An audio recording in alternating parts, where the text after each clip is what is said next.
để thu củi để mình chụp kiểu ảnh nhá.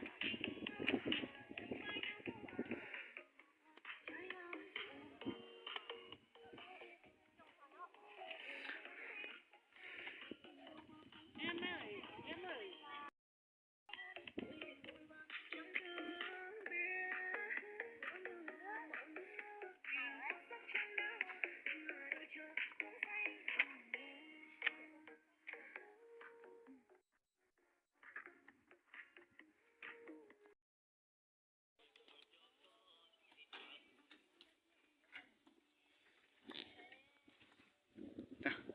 Thằng lên chơi từ trang đấy.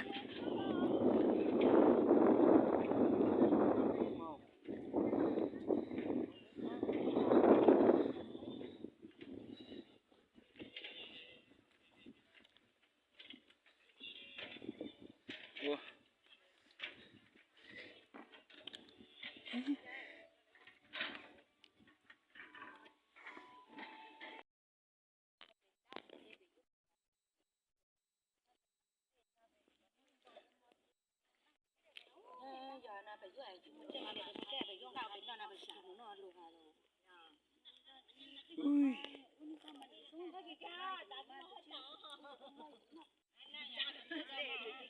Nó cái tủ mà Quả luôn nó ha.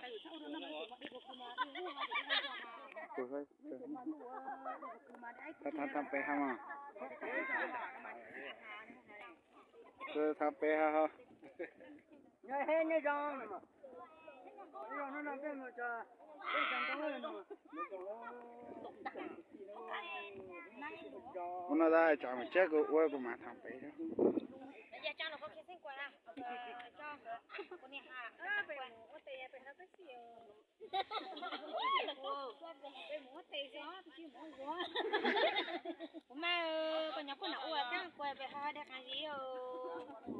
Đó, của nó thân đúng khá là. Nó không thân là đủ đây. Thằng anh thấy hay.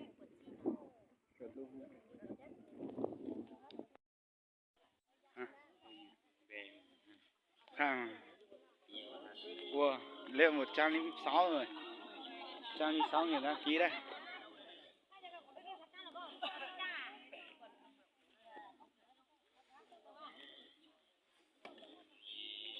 Cái đó là chỉ muốn nhem này nè.